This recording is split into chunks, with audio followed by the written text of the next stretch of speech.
अच्छी बात है कि हम लोग बिना कुछ खाए कथा सुन रहे थे। परीक्षित महाराज की कथा, वो तो 7 दिन तक नहीं खाए थे, हम एटलीस्ट 7 बजे तक नहीं खाए थे। पानी तो भले पी लिए होंगे लेकिन खाए नहीं, इतनी ईमानदारी है। अच्छा है, कथा जो है बिना खाए सुनना ही अच्छा है। मिलेगा, चिंता मत कीजिए। कथा के बाद मिलेगी। आप समझ सोचिए कि आज तो भूखे रहना पड़ेगा।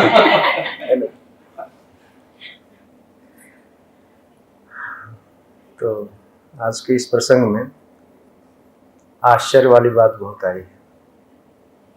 सुत गोस्वामी से सौनक ऋषि मूलतः जब नैमिषारण्य में सुत गोस्वामी कथा सुनाने से पहले सौनक ऋषि ने उनका अभिवादन किया।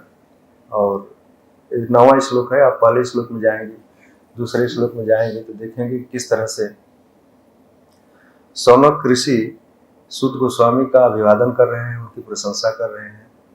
तो श्रीमद् भागवतम की परंपरा में वक्ता और श्रोता ये दोनों बहुत पक्के होने चाहिए, इस बात पर बहुत जोर दिया है। और हमारे गौड़ी वैष्णव संप्रदाय में इस बात की बड़ी महत्ता है। अगर वक्ता सही है और श्रोता गड़बड़ है तो उचित फल नहीं मिलता, और अगर श्रोता सही है और वक्ता गड़बड़ है तो सही नहीं फल मिलता। दोनों का बहुत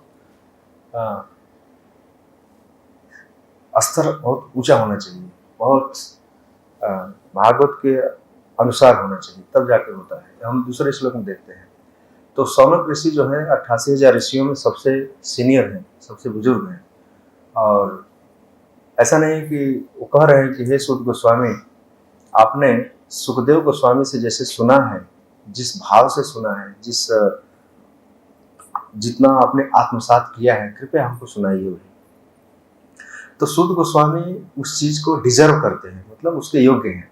ऐसा नहीं है कि ऐसे ही बोल रहे हैं। तो सुत गोस्वामी सुनने के बाद अभी भी सुन ही रहे हैं, अभी भी आज के श्लोक में भी सौनक ऋषि ही बोल रहे हैं। और इसके 8-9 श्लोकों में उन्होंने कई सारे प्रश्न पूछे कि जो भागवत का मूल वक्ता है सुखदेव गोस्वामी, वे कैसे पहुंचे हस्तिनापुर में, जहाँ परीक्षित महाराज आमरण अनशन लेकर के बैठे थे, और उनकी कुछ योग्यताएं बताइए। तो अभी इसके पहले तो सुखदेव गोस्वामी के विषय में पूछ रहे थे, कौन? सौनक ऋषि सुत गोस्वामी से। पर अभी के श्लोक में परीक्षित महाराज के विषय में, जो श्रोता है उनके विषय में पूछ रहे हैं। अभी वक्ता के विषय में पूछ रहे थे और अब श्रोता के विषय में पूछ रहे हैं। तो क्योंकि वक्ता भी बहुत महान है, श्रोता भी बहुत महान है। तो आप देख रहे हैं ना कि 8वें श्लोक तक सुखदेव गोस्वामी के बारे में बताए हैं, पूछे हैं, और आप पढ़िएगा उसको। और आज के श्लोक से अभी 9, 10, 11, 12, 13 के उसके बाद सुत गोस्वामी बोलना चालू करेंगे।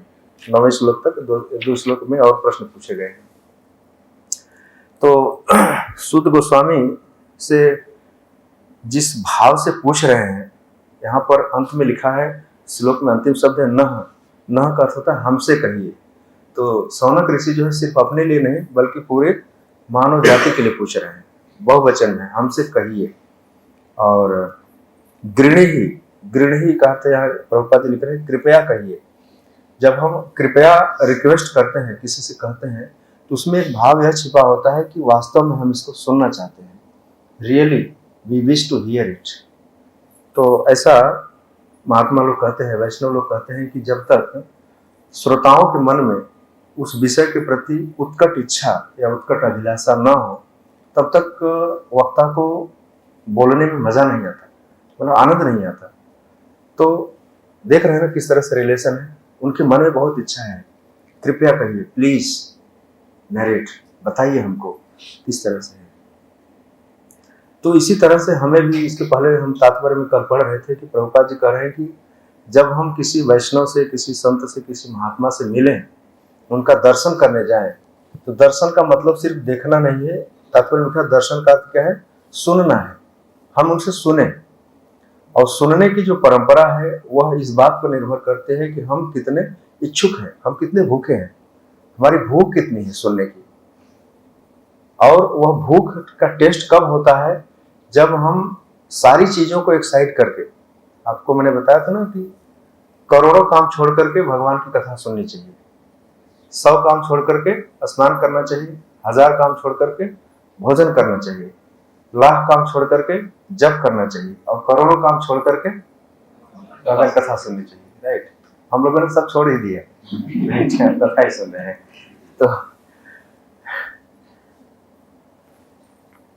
सुनने के अभिलाषा के ऊपर मैं बोल रहा था कि इस श्लोक में या भागवत के जितने भी श्लोक हैं या जितने भी शब्द हैं, उनसे एक श्रोता और वक्ता के बीच जो एक रिलेशन है, जो एक अंडरस्टैंडिंग है, वो हमको दिखने को मिलती है।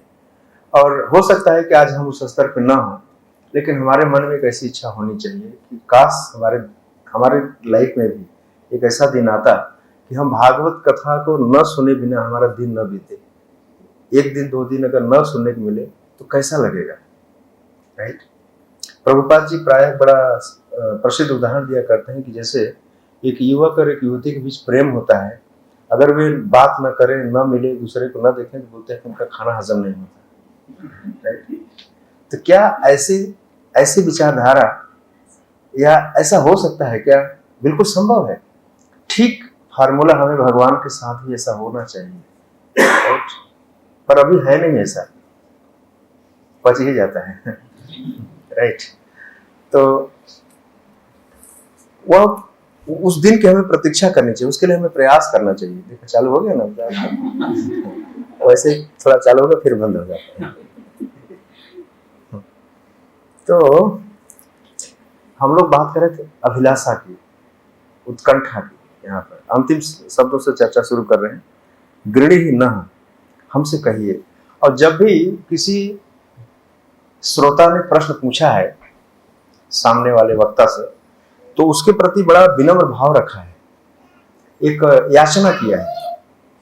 चाहे वह युधिष्ठिर महाराज नारद जी से पूछ रहे हो, चाहे नारद जी ब्रह्मा जी से पूछ रहे हो, चाहे अर्जुन स्वयं भगवान कृष्ण से पूछ रहे हो, तो जहां भी ये पूछने और उत्तर देने की बात आई है, तो सबसे पहले वक्ता को उचित ढंग से आदर सम्मान देकर के, आसन देकर के उसको बैठाया गया है, और फिर श्रोता ने अपनी कमी को बताते हुए अपनी मन की इच्छा, अपनी आंतरिक अभिलाषा को व्यक्त किया है। यही परंपरा है। और अगर कोई व्यक्ति विनम्र नहीं है तो कोई व्यक्ति उसको ज्ञान नहीं दे सकता। वैसे वैज्ञानिक दृष्टिकोण से कहते हैं कि जो ऊपर से नीचे बहता है, ज्ञान बहता है धरातल, तो अगर नीचे वाला हम सोचेगा ऊपर बैठकर, जैसे आजकल थिएटर में तो ऊपर बैठे रहते हैं, तो ऐसा नहीं होता, और प्रोफेसर नीचे खड़ा होता है, देखा आपने? इसलिए क्या क्लास में ऐसे होता है, बच्चे ऊपर बैठते हैं, प्रोफेसर नीचे रहता है, इसलिए उल्टा ही होता है सर, ज्ञान नहीं तो ज्ञान अंदर जाता नहीं है, वो बाहर निकल कर प्रोफेसर बच्चा ही ज्ञान देता है। तो सिस्टम तो सब गड़बड़ हो गया है ना। तो वक्ता जो होता है वह ज्ञान दे सके, इतनी तैयारी हमको करनी चाहिए, इतना तैयार होना चाहिए हमारा हृदय कि वह कुछ ज्ञान उसमें डाल सके। हालांकि हम लोगों के मामले में ऐसा नहीं है, हम लोग एक सिंपल विद्यार्थी जैसे हैं कि पढ़ करके पढ़ा रहे हैं, और बाकी वास्तविक ज्ञान प्रभुपाद जी के द्वारा ही हमारे हृदय में आता है, दिव्य ज्ञान हृदय प्रकाशित है। और हम लोगों की भूमिका वह नहीं है, जो गलती से नहीं समझ लेना चाहिए कि हम लोग गुरु हो गए हैं, ऐसा नहीं है बिल्कुल। जितना भी हमें आध्यात्मिक ज्ञान प्राप्त होता है, इन्हीं भागवत पुरुष या भागवत ग्रंथ, इनके माध्यम से ही हम लोग कुछ सीख पाते हैं या समझ पाते हैं। श्रील प्रभुपाद जी भले ही अपने शरीर में न प्रकट हो, लेकिन उनके शिष्य, उनके ग्रंथ, उनकी संस्था, ये सब मानव जाति की सेवा में लगे हुए हैं।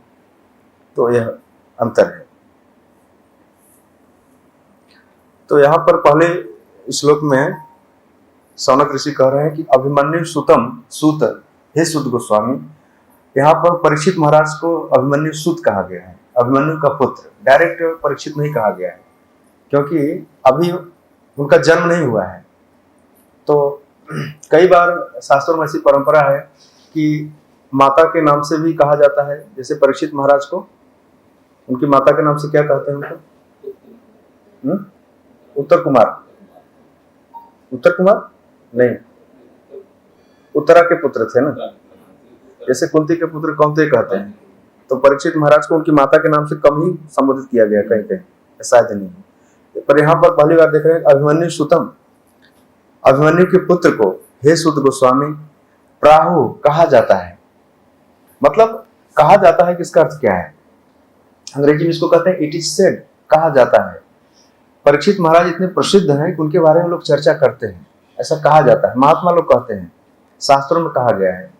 तो अभिमन्यु सुतम सुत हे सुत गोस्वामी प्राहु, यह प्राहु शब्द जो है यह प्रकृष्ट रूपेण आहु ऐसा है, विशेष रूप से कहा जाता है। अपने भगवत गीता में भी भगवान ने अर्जुन को कई बार प्रश्न का उत्तर देते हुए कहा है कि प्राहु कहा जाता है, ऐसा कहा गया है। तो वैदिक परंपरा में यह उत्तर देने की बहुत सुंदर शैली है कि कभी भी नहीं कहते कि मैंने ऐसा सुना है या मैं ऐसा कह रहा हूं। प्रश्न पूछने वाला भी कहता है कि ऐसा कहा जाता है, वह भी कहता है, और उत्तर देने वाला भी कहता है कि ऐसा कहा जाता है, ऐसा लोगों ने पहले कहा है। तो कहीं पर भी आई जो है बहुत बीच में नहीं आता, मैंने ऐसा सुना है, मेरा ऐसा प्रश्न है। यहां देखिए सीधे प्राहु कहा जाता है। क्या कहा जाता है अभिमन्यु सूत के बारे में, भागवत उत्तमम, भागवत मतलब भगवान का भक्त, और उत्तम मतलब श्रेष्ठ, भागवत भक्तों में श्रेष्ठ है कौन, अभिमन्यु सूत, ऐसा कहा जाता है। यह पहली लाइन में सौनक ऋषि प्रश्न की भूमिका तैयार कर रहे हैं, कह रहे हैं कि अभिमन्यु सुतम सुत हे सुत गोस्वामी, जो अभिमन्यु का पुत्र है, अभिमन्यु समय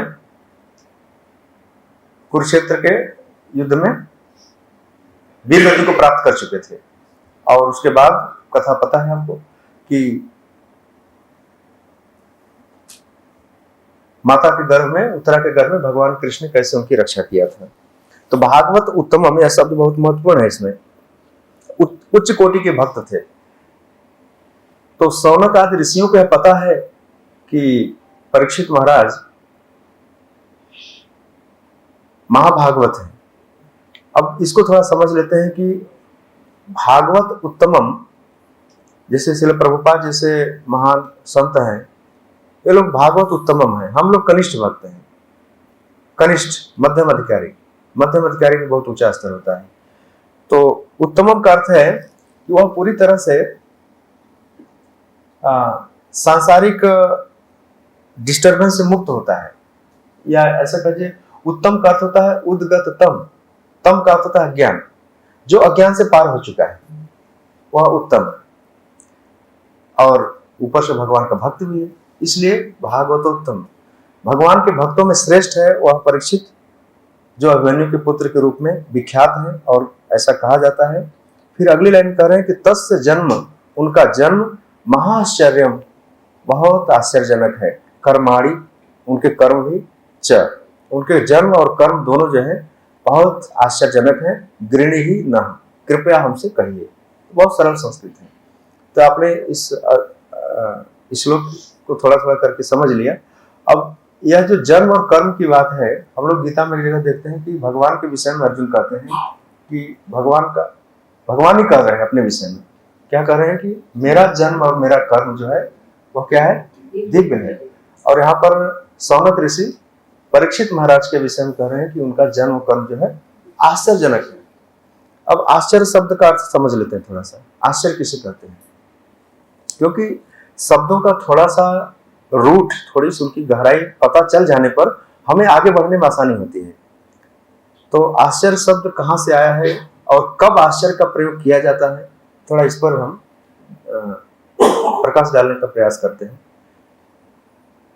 दुनिया में आपने सुना है 7 आश्चर्य हैं, उसमें ताजमहल भी है। 8वां आश्चर्य क्या है पता है आपको? वैसे फाइनेंस की भाषा में बोलते हैं कि जो चक्रवृद्धि ब्याज है 8वां ब्याज, 8वां अजूबा है, कंपाउंड इंटरेस्ट। ये दुनिया का 8वां अजूबा है, आप सर्च कीजिएगा इसको। तो 7 अजूबे तो सुने हैं आपने। 8वां आश्चर्य, आश्चर्य शब्द जो है संस्कृत का बड़ा अद्भुत शब्द है, आह चरति इति आश्चर्य। जब किसी बात को सुन करके या किसी दृश्य को देख करके या किसी घटना को घटित होते देख करके जीव के मुंह से या उसके मन में या उसके हृदय में आह का भाव पैदा हो जाए, तब उसे आश्चर्य कहते हैं। आश्चर्य कब कहते हैं? जब आपका मुंह खुला रह जाए, आह कैसा। कभी कभी खाते हैं, कोई बड़ा टेस्ट आता है ना, जैसे गुलाब जामुन खाते हैं, आह कितना टेस्टी है। कई बार बोलते हैं अमृत जैसा है, राइट। हालांकि अमृत हमने टेस्ट नहीं किया है, लेकिन हमको लगता है कि अमृत इससे बड़ा हाई लेवल का होगा, यह अमृत के थोड़ा नजदीक में है, इसलिए बोलते आह कितना टेस्टी, आह। दर्द हो जाता है कई बार, तब भी आह करते हैं। या अचानक किसी घटना को सुनते हैं, तब हमारे मुंह से आह का भाव जब निकलता है, वही आश्चर्य होता है। हर बात आश्चर्य नहीं होती। तो हम आश्चर्य पर थोड़ा सा विस्तार से बात करेंगे, फिर जन्म और कर्म पर जाएंगे। तो आश्चर्य है क्या? यहाँ पर सौनक ऋषि कह रहे हैं कि परीक्षित महाराज का जन्म और उनका कर्म दोनों आश्चर्यजनक है। और आगे 4-5 एग्जाम्पल भी दिया है कि कैसे उनका जन्म और उनका कर्म सब आश्चर्यजनक है। तो इस संसार में सबसे बड़ा आश्चर्य क्या है? अगर हम लोग देखें, अभी तो आश्चर्य का भाव समझ में आ गया ना, कि साधारण बात आश्चर्य नहीं होती। जैसे मान लीजिए कि हम अचानक जा रहे हैं और पूरा रोड नीचे चला जाए, हमारी कार उसके अंदर चली जाए, कैसा लगेगा? हरे कृष्णा कृष्णा कृष्णा हरे हरे, हरे राम राम राम हरे हरे। आश्चर्य, आश्चर्यति इति आश्चर्यम। और यहाँ पर एक विशेषण और जोड़ दिया है, महाआश्चर्य। आश्चर्य ही नहीं है परीक्षित महाराज का जन्म कर, कैसा है? महाआश्चर्य। महा तब जोड़ा जाता है जब साधारण डिग्री से बहुत हाई लेवल होता है, तब महा जोड़ा जाता है। और महा के आगे एक महा और जोड़ दो तब उल्टा हो जाता है, ऐसा संस्कृत में। जैसे कोई व्यक्ति ज्ञानी है, उसके नाम के आगे खाली महा जोड़ दो, महाज्ञानी, तो तब समझ में आता है कि भाई ज्ञानी से बहुत हाई लेवल का, इसलिए महाज्ञानी है। लेकिन आप 2 बार कह दीजिए कि महाज्ञानी, तब वो मूर्ख हो जाता है। आप समझते हैं? संस्कृत ऐसा है, समझते हैं? जैसे प्रसाद होता है और जब भगवान को भोग लगाया जाता है तो महाप्रसाद होता है। लेकिन अगर आप कह दीजिए कि नहीं महाप्रसाद है, समझिए क्या हुआ? किसी भक्त ने जूठा कर दिया है, वह महाप्रसाद हो जाता है।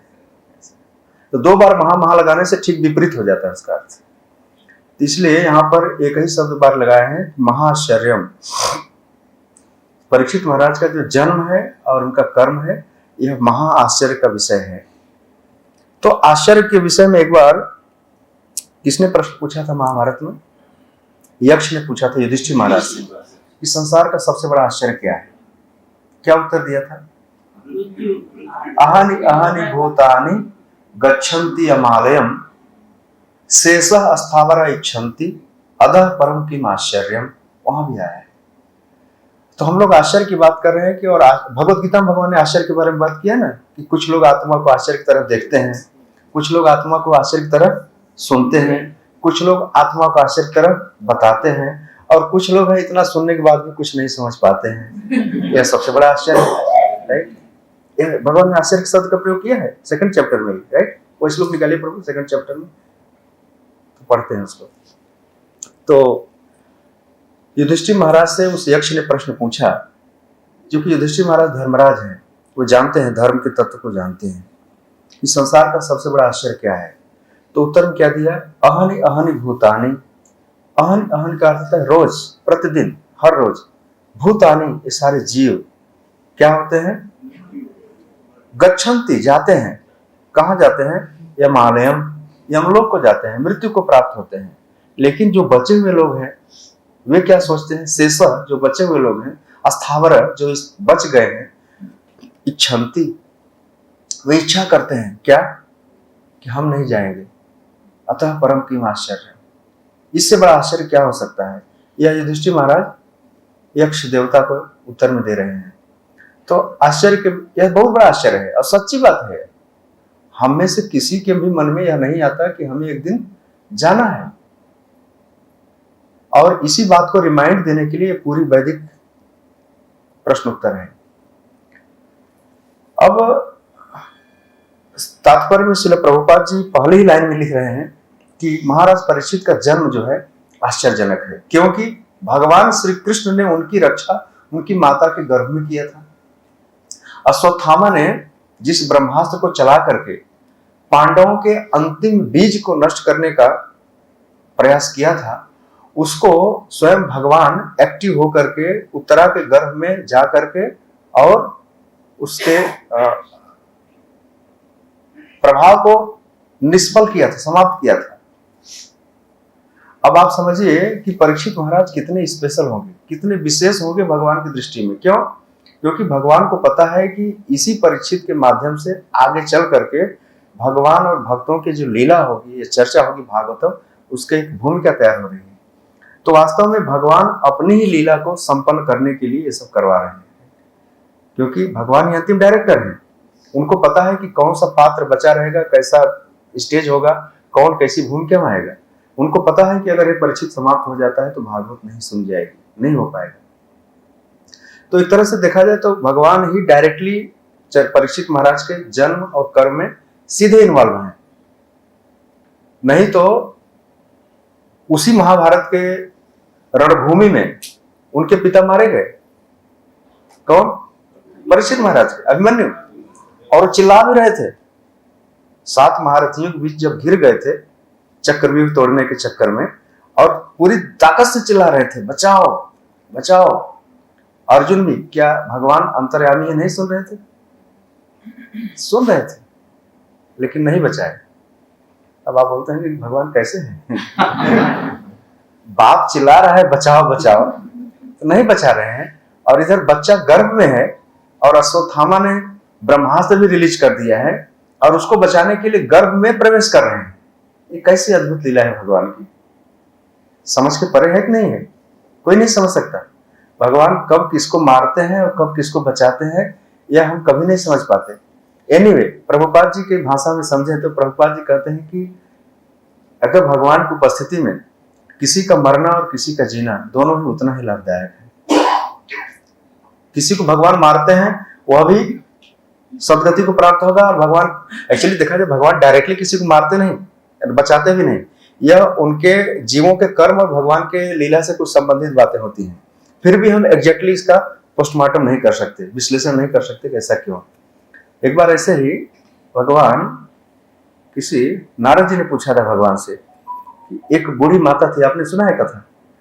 तो एक कोई माता भक्त थी, तो भगवान को रोज एक गाय रखी थी और उस गाय का दूध निकाल करके दही मक्खन बनाती थी, भगवान को ले जाके भोग चढ़ाती थी और उसके बाद जप करती थी या कुछ भगवान की सेवा में रहती थी, भक्ति करती थी। एक दिन भगवान उसको आशीर्वाद देने चले गए और चले गए, जाकर आशीर्वाद दे के आए।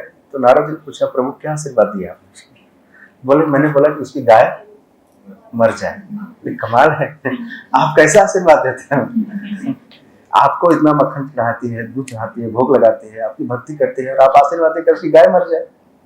तो भगवान कह रहे हैं कि अब गाय मर गई है ना, ज्यादा टाइम मुझको देगी, समझ रहे हैं? तो भगवान कभी किसी की गैया मार देते हैं, किसी की मैया मार देते हैं।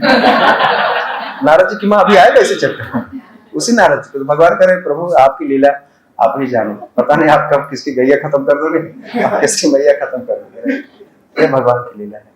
तो भगवान अपने प्रति भक्तों की भक्ति को बढ़ाने के लिए कई बार कुछ ऐसे स्टेप उठा लेते हैं जो साधारण लोगों को भ्रम में डाल सकते हैं, विस्मय में डाल सकते हैं कि ऐसा क्यों हो गया मेरे साथ। इस कारण में ऐसी बहुत सारी घटनाएं हैं, अचानक से सब स्टॉप हो जाता है, बंद हो जाता है। ध्यान रखिएगा कि बहुत हाई लेवल का साइंस हम लोग पढ़ रहे हैं।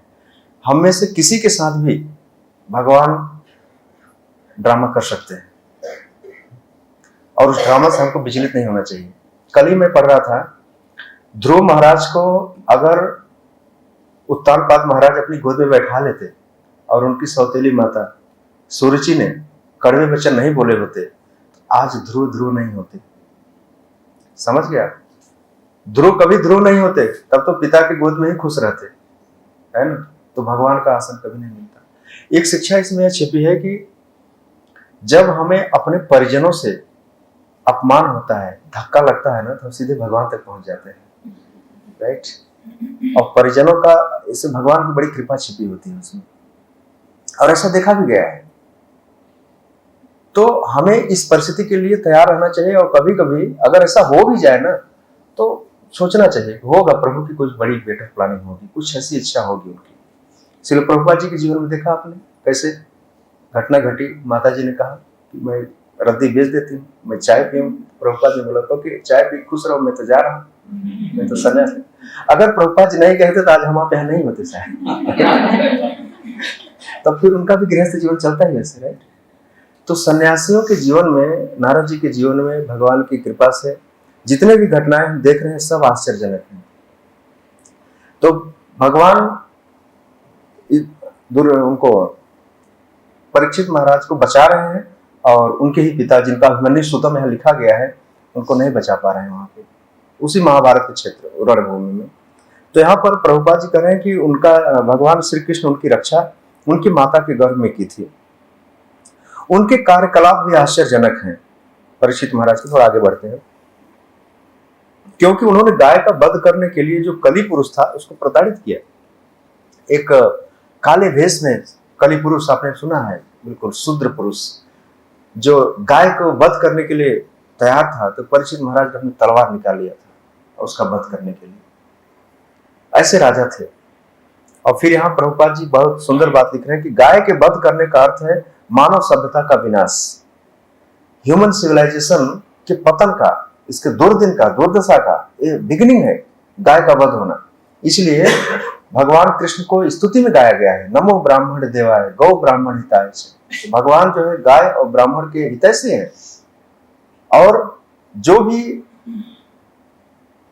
दुष्ट व्यक्ति गाय और ब्राह्मण मतलब ब्राह्मण संस्कृति, ब्राह्मणिकल कल्चर, इसको नष्ट करने का प्रयास करता है, वह जो है मानव सभ्यता का सबसे बड़ा शत्रु है, बहुत बड़ा शत्रु है। ब्राह्मण संस्कृति समझ रहे हैं मैं क्या कह रहा हूं? Brahminical culture. ब्राह्मणिकल कल्चर का मतलब कि जिसमें ऐसी संस्कृति जिसमें सत्य को जानने का एक जीवन शैली है, यह ब्राह्मणिक की संस्कृति है। तो आज के युग में भी पूरे विश्व में गायों का वध बहुत बड़े लेवल पे हो रहा है। आपने देखा कि आए दिन लैंडस्लाइड होते रहते हैं, गांव के गांव डूब जाते हैं, रोड सब ब्लॉक हो जाते हैं अचानक। ये सब प्रभुपाद जी कहते हैं कि सामूहिक पाप का परिणाम है। कहीं मैंने इसे पढ़ा सुना कि जब तक इस पृथ्वी पर गायों का वध होता रहेगा तब तक मानव जाति शांति से नहीं रह सकती है। और अब तो उनका बीफ जो है विधिवत स्लाटर हाउस में निकाल करके एक्सपोर्ट किया जाता है, राइट। अभी एक छोटा सा देश था नामीबिया, आपने सुना? नामीबिया, वहां पर भूखमरी इतनी ज्यादा है, 92% लोग भूखमरी के शिकार हैं। खाने को कुछ नहीं मिल रहा है उनको, पिछले 3-4 साल से लगातार सूखा पड़ रहा है। अभी वहां की सरकार ने डिसाइड किया है कि जितने जंगली जानवर हैं, हाथी, गधे, हिरन, सबको शूट करो और उनका मांस जो है जनता में बांट दो। तो बोला कि जनता को बचाने के लिए उनको मारना जरूरी है। बिल्कुल, गवर्नमेंट ने फरमान जारी कर दिया और स्पेशल शूटर बुलाए। दरियाई घोड़े होते हैं ना, गैंडे वगैरह। अब बेचारे ऑलरेडी पाप के कारण भुखमरी के कगार पे हैं और उस पाप को खत्म करने के लिए अगला पाप करने जा रहे हैं। जबकि यूनाइटेड नेशंस ने भी काफी सहायता किया। तो पृथ्वी के किसी न किसी हिस्से में कहीं भुखमरी, तो कहीं अकाल, तो कहीं बाढ़, कहीं सूखा, ये सब इसका परिणाम क्या है पता है आपको? यही 4 मूल पाप के जो स्तंभ हैं, जिसमें पहला है मांसाहार, व्यभिचार, जुआ, मद्यपान। और आप देखिए कि पूरे पृथ्वी के किसी भी कोने में इन 4 के बिना आप जीवन की कल्पना भी नहीं कर सकते, राइट। बिना शराब के उनका जीवन नहीं होता और बिना मांस के वो सोचते हैं कि शरीर कमजोर हो जाएगा, रोगों से कैसे लड़ेंगे।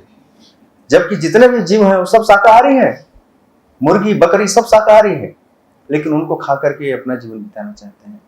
तो इस तरह से कली जो है लोगों की बुद्धि को इस तरह से भ्रमित कर दिया है कि पाप करने से ही तुम सुखी रहोगे। व्यभिचार करने में लोग जरा सा भी नहीं हिचक रहे हैं, जरा सा भी उनको संकोच नहीं है। मैं क्या कर रहा हूं, मैं क्या कर रही हूं, कुछ भी नहीं। नैतिकता को बिल्कुल टांग दिया है, खत्म। तो इस दृष्टिकोण से देखा जाए तो यहाँ प्रभुपाद जी जो हिंट कर रहे हैं कि गाय का वध करने का अर्थ है मानव सभ्यता का विनाश। और जो मानव सभ्यता का विनाश होगा तो उसमें हम सब भी चपेट में आएंगे।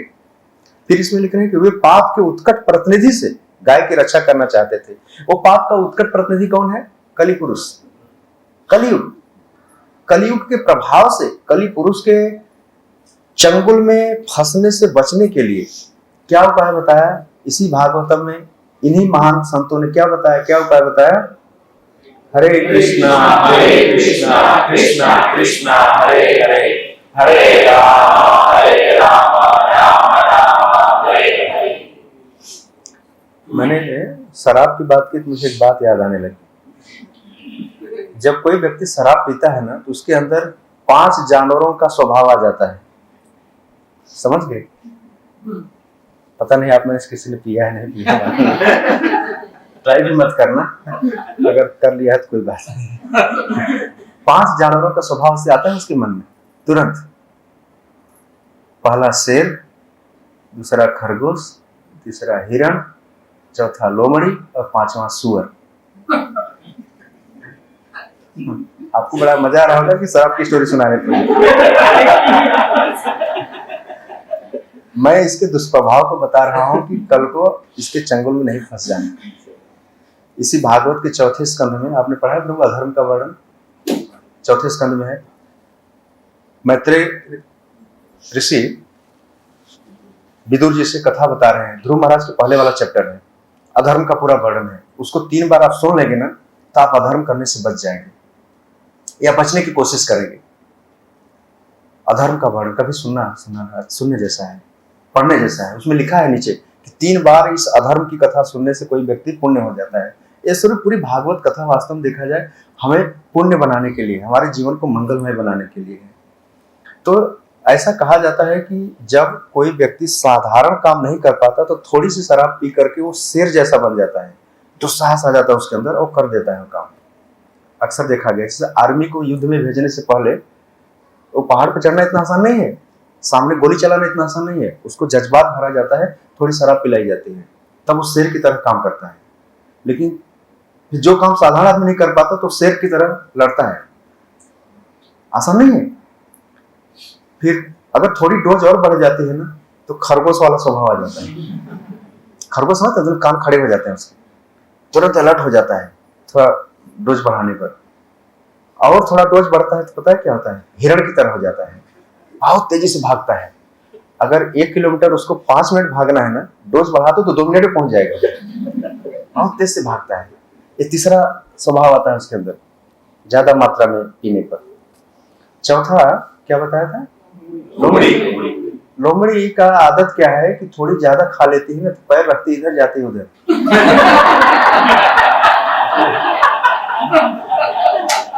तो ठीक वही होता है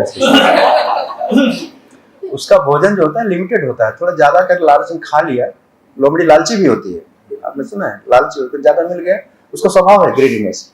तो उसी तरह से किसी अगर पैर रखेगा इधर जाएगा उधर, राइट, ऐसा होता है। और अंतिम आपको बताया है कि सुअर वाला स्वभाव है, और थोड़ा ज्यादा पी लेगा तो शाम को गटर में गिरेगा, सुबह तक वहीं पड़ा ही रहेगा। सुअर वाला स्वभाव है, समझ? ये लास्ट वाला है। और अक्सर लोग सुअर वाले स्वभाव को ही प्राप्त होते हैं, शेर वाला काम तो कम ही करते हैं, राइट। ऐसे किसी मतलब ऐसा प्रैक्टिकली बताया गया है, कोई बच्चा था अपने शराब की लत में फंस गया था। वो जब भी शराब पी के आता था अपने बाप को बोलता था तुमसे मिलने को दिल करता है। बाप को बोलता है तो बाप बोलता है बेटा छोड़ दे, क्यों पी के आता है। फिर किस दिन पे है वो दूध निकाल रहा था गाय का, गाय से ही जाके बोलता है तुमसे मिलने को दिल करता है। ऐसा बोल देते हैं लोग शराब की नशे में। तो एक दिन बोलता है कि पापा एक दिन आप मेरे साथ बैठ के पी लो, उस दिन मैं छोड़ दूंगा। तो बाप ने सोचा कि ठीक है छोड़ देगा, भला इसी बहाने छोड़ दे। बाप ने उसके साथ बैठ के पिया। बाप ने पिया तो बाप क्या बोलता है मालूम है? आप समझ रहे हैं? बाप उसको तुमसे मिलने को दिल कर। तो मैं इस नशे का प्रभाव यहाँ पर इसलिए इतना हास्यास्पद तरीके से आपको एक एग्जाम्पल देके बता रहा हूं कि हरिनाम का जो नशा है ना, वो भी कहेगा कि प्रभु मैं मंदिर आ रहा हूं तुमसे, राइट। ये असली नशा है। हरे कृष्णा कृष्णा कृष्णा हरे हरे, हरे राम राम हरे हरे। उनकी मृत्यु भी आश्चर्यजनक है। आइए लास्ट मृत्यु की चर्चा कर लेते हैं। मृत्यु किस तरीके से आश्चर्यजनक है? एक बार किसी ने पूछा कि मरना आश्चर्यजनक है, जीना आश्चर्यजनक है, आपका क्या उत्तर है? हम लोग जी रहे हैं, यह आश्चर्य है, या मर जाए तो आश्चर्य है? आश्चर्य क्या है? हाँ, सोच समझ के उत्तर दीजिएगा। अभी तो आप नशे में नहीं है ना। क्या आश्चर्यजनक है? जीना आश्चर्यजनक है, मरना आश्चर्यजनक है? नहीं, जीना आश्चर्य। अब पूछे कैसे आश्चर्यजनक है? वो अलग है, वो अलग बात है, वो अलग बात। खाली शॉर्टकट आंसर देना। मरना आश्चर्यजनक नहीं है, जीना आश्चर्यजनक है। क्यों? एक बार ऐसा किसी हिंदी के कवि ने कहा, एक बात बताओ मुझे, मरना गारंटी है, जीना गारंटी है? मरना गारंटी है। तो जो गारंटी है और हो गया, इसमें कौन सा आश्चर्य है? जिसकी गारंटी नहीं है और वो चल रहा है, वो आश्चर्य है। जीने की तो कोई गारंटी नहीं है, लेकिन हम जी रहे हैं, यही आश्चर्यजनक है ना? है कि नहीं? जैसे एक पिंजरा हो और उसमें एक तोता बैठा हो और पिंजरे का गेट भी खुला हो। तोते का स्वभाव है उड़ जाना, लेकिन उड़ नहीं रहा है, उसके अंदर बैठा है। तो बैठा है वो आश्चर्यजनक है, उड़ गया वो आश्चर्यजनक है। तो ये पंछी इस पिंजरे में बैठा है कि नहीं बैठा है? और इसके सारे गेट खुले हुए हैं, राइट? कभी भी उड़ सकता है, राइट? लेकिन अभी भी इसमें है। तो नौ द्वारे को पिंजरा, तामे पंछी मौन, रहिबे को आश्चर्य है, तो उड़ जाए तो कौन? रहना आश्चर्यजनक है इसमें, उड़ जाए तो कोई आश्चर्यजनक नहीं है। तो जितने दिन आप जी रहे हो ना, तो समझो कि हम भी आश्चर्यजनक ही हैं, राइट? हमारा जीना भी आश्चर्यजनक है, लेकिन मरना आश्चर्यजनक तब होगा जब हम कथा सुनते हुए, भगवान का नाम लेते हुए मरेंगे, तब वो भी आश्चर्यजनक हो जाएगा। हरे कृष्णा कृष्णा कृष्णा हरे हरे, हरे राम प्रभुपाद जी लिख रहे हैं कि उनकी मृत्यु आश्चर्यजनक इसलिए है क्योंकि उन्हें मृत्यु की पूर्व सूचना प्राप्त हो चुकी थी, जो किसी मर्त प्राणी के लिए आश्चर्यजनक है। मर्त मतलब मरने योग्य, मरणशील। एक बार 11वें स्कंद में लिखा है कि सारे मर्त हैं। मर्त मतलब क्वालिफाइड टू डेथ। हम में से सबकी एक ही कॉमन क्वालिफिकेशन है, क्या? कि हम सभी मरने योग्य हैं, मरते हैं, मरण धर्मा है, मरणशील है हम लोग। यह हम सबकी क्वालिफिकेशन है। बाकी सब में डिफरेंस हो सकता है, लेकिन इसमें हम सब बराबर हैं, राइट? मर्त हैं। यहाँ प्रभुपाद जी किसी भी मर्त प्राणी के लिए आश्चर्यजनक है कि मरने से पहले उसको सोचने मिल जाए, नोटिस मिल जाए। यह बड़ी आश्चर्यजनक है, राइट? है कि नहीं? 7 दिन के बाद आपकी मृत्यु हो जाएगी। अगर हमको पता चले कि 7 दिन के बाद हो जाए तो हम क्या करेंगे? हमें से कोई भक्त होगा जो प्लानिंग करे कि प्रभु 7 दिन तो मंदिर छोड़ के नहीं जाए, रोज मंगल आरती आना है, रोज 16 माला जप करना है। अब तो पता चले कि 7 दिन बाद जाना है, राइट? वो परीक्षित महाराज वाला मामला हो जाएगा। लेकिन किसी के मामले में ऐसा है नहीं कि 7 दिन 7 सेकंड के भी नोटिस नहीं है। लेकिन परीक्षित महाराज इतने आश्चर्यजनक हैं, उनके जन्म के साथ पहली मंगल आरती उन्होंने भगवान का दर्शन करके किया, राइट? गर्व नहीं किया। और हम इतने साल होने के बाद भी मंगल आरती नहीं आ पाते, मिस करते हैं। और कितने लोग तो नहीं आते हैं। आज भी बहुत सारे ऐसे लोग होंगे जिन्होंने जिंदगी में एक भी मंगल आरती अटेंड नहीं किया होगा। है इस धरती पर बहुत सारे ऐसे हैं। सुबह 4:30 बजे उन्होंने कोई आरती नहीं अटेंड किया होगा। आप गिन रहे, लाखों करोड़ों में होंगे ऐसे, है कि नहीं? लेकिन परीक्षित महाराज माता के गर्भ में ही भगवान का दर्शन कर रहे हैं। तो मैं कह रहा था मृत्यु के पहले सूचना प्राप्त होना यह बड़ी आश्चर्यजनक की बात है। एक बार एक व्यक्ति ने यमराज को तपस्या किया, प्रसन्न किया। हमारे अमिताभ प्रभु कथा सुनाते हैं। यमराज को प्रसन्न किया, कहा कि उसको पता चल गया कि मृत्यु का देवता यमराज है, वह जब भी आएगा तो लेके जाएगा। तो उसने यमराज को प्रसन्न किया और यमराज प्रकट हुए, बोले कि भाई बताओ क्या चाहिए?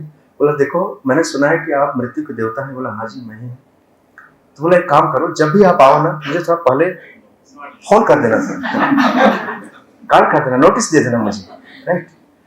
तो बाकी मेरा जो बचा हुआ काम है मैं ढंग से निपटा लो उसको, फिर मरना तो है ही, निकल जाए, कोई दिक्कत नहीं, चलेगा। जैसे सब मरते हैं वैसे हम भी मरेंगे, लेकिन हमें आप बता देना। बोला ठीक है बता देंगे आपको, चले? फिर बोला हाँ जाइए आप। दिन बीता, महीना बीता, साल बीता, उम्र घटने लगी, रोग आया, बुढ़ापा आया, बेड पे आया, चला गया। और जब गया तो बहुत गुस्सा हुआ यमराज जी से, बोला कि आपने बहुत धोखेबाजी की है। आपकी मैंने इतनी तपस्या किया था और आपने प्रॉमिस भी किया था कि मैं नोटिस भेजूंगा, एक कॉल तक नहीं है, एक मैसेज तक नहीं है, मेरा इतना सारा काम पेंडिंग, अचानक आप आ गए। तो यमराज हंसने लगे, मुस्कुराने लगे, बोले अरे यार मैंने कितना भेजा, आपने कभी रिस्पॉन्ड नहीं किया, ध्यान ही नहीं दिया उस पर। बहुत सारी नोटिस भेजा था, जब आप बीमार पड़े थे ना तो भी एक नोटिस थी, जब आप वृद्ध हो रहे थे तो भी एक नोटिस थी, और जब बहुत सारे साधु संत आपसे मिलने आ रहे थे तो भी एक नोटिस थी, लेकिन आपने उसको समझा नहीं। हमारा जो नोट मैसेज होता है ना वो अलग फॉर्मेट में होता है। आप समझ नहीं पाए उसको। इस तरह से हम सबको भी समझना चाहिए, हमारे पास हर रोज नोटिस है, मृत्यु हमारे बिल्कुल यहाँ है, सर पे है, लटकी हुई है। कबीरदास ऐसा लिखते हैं कि न जाने हैं कटमारी है क्या घर क्या परदेश, राइट।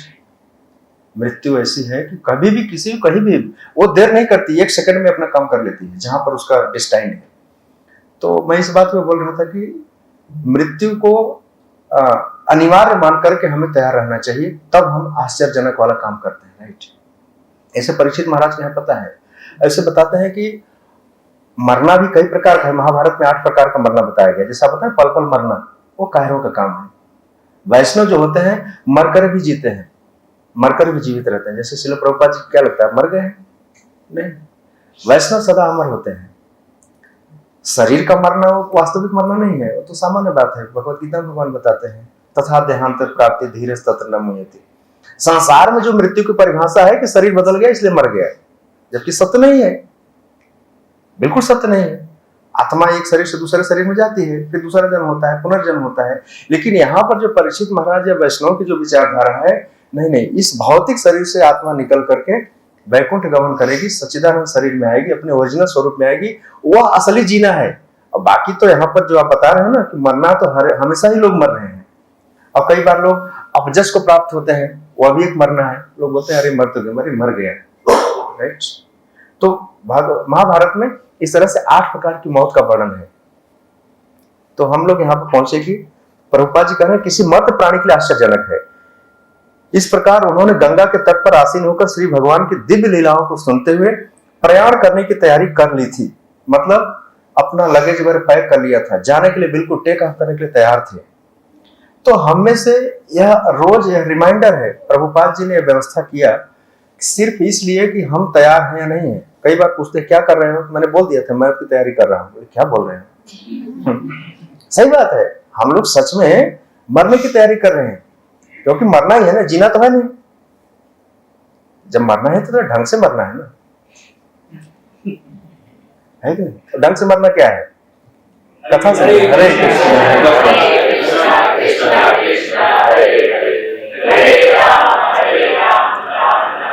जब तक वे श्रीमद् भागवतम का श्रवण करते रहे, उन्होंने न तो भोजन किया, न जल ग्रहण किया, एक क्षण सोए भी नहीं। आज आप भी नहीं सोए, एक क्षण भी नहीं सोए। अतः उनकी समस्त बातें आश्चर्यजनक है, सारी बातें आश्चर्यजनक है, और उनके कार्यकलाप ध्यान से सुनने योग्य है। इस दुनिया में 2 ही लोग सुनने योग्य हैं, एक हरि और एक हरि के जन, हरिजन। आजकल हमारे देश में हरिजन मतलब भंगी समझते हैं। हरि और हरि के जन, इन्हीं दोनों के कार्यकलाप सुनने योग्य हैं। पूरे श्रीमद् भागवतम में 80% इन महाभागवतों की चर्चा है और 20% में भगवान की लीलाओं की चर्चा है।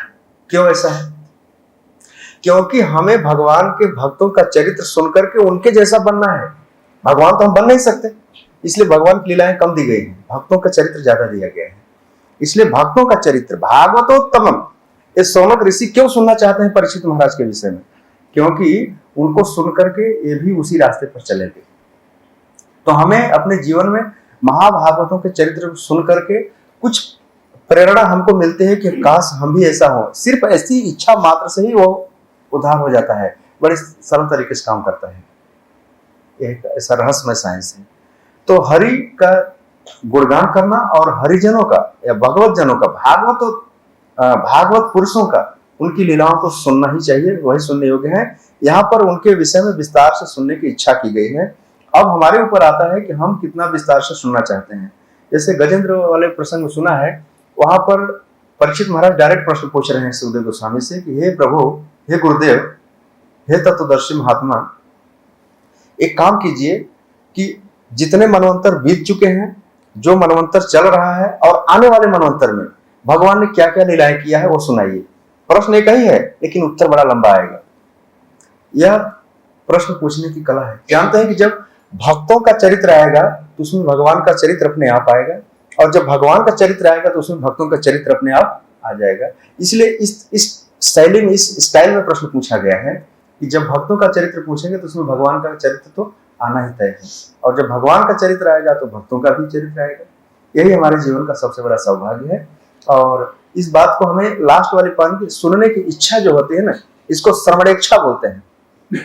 परीक्षित महाराज के पास टाइम बहुत कम है लेकिन सुनना बहुत चाहते हैं, बहुत सुनना चाहते हैं। कई जगह सुखदेव गोस्वामी ने कहा है कि इतना संभव नहीं है, शॉर्टकट में सुना दिया है। जैसे रामायण 2-3 श्लोकों में सुना दिया है, खाली 8वें 9वें स्कंद में। और पूरे रामायण सुनाने के लिए कहाँ जाएंगे, 7 दिन में पूरे। और फिर 10वें स्कंद में भगवान के बाल लीला से लेकर के द्वारका लीला तक सुना है। 90 अध्याय है, फिर भी बहुत सुना है 7 दिन के अंदर। और हम लोग पास 7 महीने हैं, 7 साल हैं। कितने लोग ऐसे हैं जिनका भागवतम अभी तक नहीं पूरा हुआ है, राइट? हाँ, ये भी आश्चर्यजनक है है कि नहीं? ये भी आश्चर्यजनक है। कई बार सुनने में आता है कि 15 साल हो गए, 20 साल हो गए, लेकिन आज तक हमने पूरी भागवतम नहीं पढ़ी है। कितने लोग ऐसे उनके घर में भागवतम ही नहीं है, ये और बड़ा आश्चर्य है, राइट? त्यागी और महात्यागी सुना है आपने कथा? लास्ट में सुना देते हैं फिर बंद कर देते हैं। एक बार बंबई में एक वृंदावन से एक महात्मा आए और उनको लोग त्यागी बाबा बोलते थे, त्यागी बाबा। तो त्यागी बाबा जो थे त्याग तो करते थे, सही बात है। तो उनसे बंबई में उन्होंने पूछा कि बाबा जी आए हैं वृंदावन से, इनसे कुछ कथा सुनी जाए। तो लोगों को जुटाया, बंबई लोगों को जुटाया, सब जुटे किसी हाल में। बोले कि लोग हमको त्यागी कहते हैं, त्यागी बाबा कहते हैं, सही बात है। हमने जो चीज त्याग करने चाहिए तो उसका हमने त्याग कर दिया और भगवान की भक्ति में रहते हैं, राधा रानी के चरणों में रहते हैं और आज आपके बीच में पहुंच गए हैं। बात सही है कि हम त्यागी हैं, लेकिन आप लोग जो है महात्यागी हैं। तो लोग बड़े खुश हुए, अरे अरे हम लोग बंबई में रहकर महात्यागी हो गए और बाबा जी वृंदावन रहते हैं तो सिर्फ त्यागी हैं। तो लोगों ने पूछा कि हम लोग महात्यागी कैसे हैं? तो बाबा जी ने कहा कि देखो, आप लोगों ने वह भी छोड़ दिया जिसको नहीं छोड़ना चाहिए, आप लोगों ने भगवान को भी छोड़ दिया है, इसलिए आप महात्यागी हैं, राइट? हमने तो संसार को ही छोड़ा है जिसको छोड़ना चाहिए, इसलिए त्यागी हैं। लेकिन आप लोगों ने सब कुछ छोड़ दिया है, इसलिए आप लोग महात्यागी हैं। तो हमको कम से कम महात्यागियों की गणना में नहीं जाना चाहिए। महाआश्चर्य, परीक्षित महाराज का जन्म कर्म से महाआश्चर्य है, राइट? एक बार किसी व्यक्ति ने प्रण ले लिया था, मैं अपने जीवन में भगवान का नाम नहीं लूंगा, देखता हूं कौन क्या करता है। उसने संकल्प ले लिया था। किसी महात्मा ने जबरदस्ती उसका गला पकड़ करके बोला, हरे कृष्णा कृष्णा कृष्णा हरे हरे, हरे राम राम राम हरे। तो आश्चर्य के ऊपर हम लोगों ने काफी चर्चा कर ली। यही आश्चर्यजनक है, समय बीत रहा है, यह बिना भक्ति के, यह भी बहुत बड़ा आश्चर्य है, राइट? बाकी और बहुत सारे आश्चर्य हैं, आश्चर्यों के ऊपर बहुत लंबी चर्चा हो सकती है, लेकिन सबसे बड़ा आश्चर्य ही है जो परिचित युधिष्ठिर महाराज ने कहा है कि हम लोग रोज देखते हैं, रोज समाचार में पढ़ते हैं, इतने लोग गए, उतने लोग मर गए। तो यह एक हमारे लिए अलार्म है। हमें एक सोचना चाहिए कि रखो सब साइड में, सब काम साइड में रखो, 16 माला फिनिश करो, भागवतम पढ़ो, समय बहुत कम है। हमारे प्रचेता प्रभु बोलते हैं टाइम इज फ्लाइंग, चैंट हरे कृष्णा, समय उड़ रहा है, राइट? और देखा गया है, जब आप भक्ति करते हो ना तो दिन बहुत जल्दी बीतता है। 10 साल 12 साल कैसे निकल जाता है पता नहीं चलता है। जन्माष्टमी के दिन कैसे बीतता है, 12 बजे रात, कुछ नहीं पता चलता है। अगर कुछ ना हो तो 12 घंटे 12 महीने के बराबर लगेगा, राइट? लेकिन कब 12 बजेगा, कब 12 बजेगा, दिन भर घड़ी देखोगे, राइट? तो यह भी एक आश्चर्य है, भक्ति अपने आप में एक आश्चर्य है। श्रील प्रभुपाद जी ने हम जैसे पतित जीवों पर यह कृपा किया है कि हम 16 माला जप कर पा रहे हैं, भक्तों के सानिध्य में थोड़ा कथा सुन पा रहे हैं, कह पा रहे हैं, यह भी किसी आश्चर्य से कम नहीं है कि नहीं? कल ब्रजेंद्र प्रभु ने वीडियो भेजा था, अफ्रीका के किसी गांव में झोपड़ी में एक भक्त जो है कीर्तन कर रहा है, छोटे छोटे अफ्रीकी बच्चे तिलक लगा के हरे कृष्णा गा रहे हैं। ये महाप्रभु की कृपा है, यह भी आश्चर्यजनक है। तो हरिनाम या भगवान के भक्त, उनकी लीलाएं वास्तव में जन्म कर्म च में दिव्य में एवं आश्चर्य किस लिए है कि इसका प्रभाव भी बहुत है। क्या है इसका प्रभाव? त्यक्त्वा देहम पुनर्जन्म नयति मामेति स्वर्गम। कोई इसको जाने या ना जाने पर इसका असर जरूर होगा।